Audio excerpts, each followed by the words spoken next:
Hi, everyone. Welcome to the very first episode of New York Girl Again.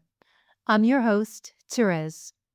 And today, this isn't just a podcast premiere, it's something deeply meaningful, something sacred. Today is Father's Day, a day that holds a unique weight for those of us who have lost the one we call dad, and even more so for those of us who were their caregivers until the very end. I intentionally chose today to launch our first episode. It's a way to honor my dad, the man I gave so much of myself to in my caregiving journey. It's also an honor of the woman I'm learning to become in the after of caregiving. If you've ever lost someone who meant the world to you, especially after being their caregiver, you already know that days like this can feel heavy and complicated.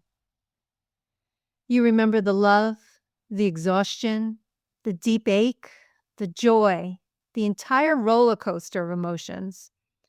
You remember who you were when you sacrificed so much to keep them safe, healthy, and happy.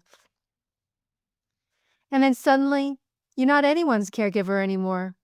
You're just here, alone with your grief and your reflection, stuck, afraid, unsure how to move forward. That's where this podcast begins. That's where New York Girl Again was born. Here, we honor the past, embrace the after of caregiving, and walk boldly into our next chapter. So you might be wondering who I am. My name is Thérèse, not Teresa, not Tressa or Terry. My dad proudly named me after his favorite saint, Saint Thérèse of Lisieux. I have a unique and deep perspective on caregiving, having dedicated 25 years of my life to that role, walking 3 loved ones home. I've also been a registered nurse for the past 13 years. A mid-career change I chose to pursue to become an even better caregiver. But that's a topic for another episode. Lastly, and perhaps most importantly, I'm someone who hit rock bottom in the silence that followed the final leg of that caregiving journey. I chose to launch this podcast today because my lengthy caregiving journey both started and ended with my dad. It's a day not only to honor him, but to remember who I was. My dad died at home in January of 2021 after a very difficult journey. He battled a rare and challenging disease called progressive supranuclear palsy, or PSP, which brought significant cognitive and physical decline. While we'll delve deeper into the specifics of PSP in a future episode, it caused symptoms like constant falls, most often backwards, difficulty swallowing, and impaired eye movement.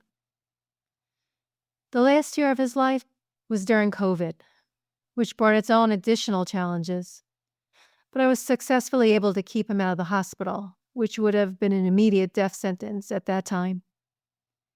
He died at home, in bed with me and his treasured grandpups, knowing he was loved. I got through the funeral arrangements, the burial, and the administration of his estate on autopilot, keeping the incredible grief at bay. But what completely overwhelmed me, after all those highly time-consuming and focused tasks were completed, was the deafening silence, the nothingness. You still wake up in caregiving mode. You still wake up in a panic that you missed an alert that he was trying to leave the house at 2 a.m., or berating yourself because you heard a thump that surely meant he had another fall. You start to wonder who you are without them needing you. That's the part that no one ever talks about. Not socially, not in nursing school or medical school. The caregiving PTSD, the identity crisis, the emotional whiplash. No one prepares you for the grief on top of the grief. And here you are, left staring in the mirror, trying to recognize yourself again. Realizing you spent so long surviving that you had actually forgotten how to live, or even still want to continue living. I recall that very first Father's Day after my dad passed just 5 months prior. I didn't even want to live. I thought that perhaps I had fulfilled my role on earth and that was it. And that is where the after is. It's that invisible space where you're not just mourning who you lost, you're mourning the version of you lost along the way. I was in this space for almost 2 years, barely hanging on. But then I started to realize that the after is also where your real story begins. It's where you reclaim your voice. It's where you learn to breathe again. It's where you decide, maybe for the first time ever, to choose you. I started New York Girl Again as a wellness platform, a healing community, and now as a podcast because I knew I couldn't be the only one feeling this way. I wanted to create a space for those of us in the after, the ones who gave everything and are now trying to gather the pieces of a life we put on hold. You're not alone. Each week, we'll talk about healing, strength, joy, and rediscovery. We'll laugh, we'll cry, we'll take back our energy.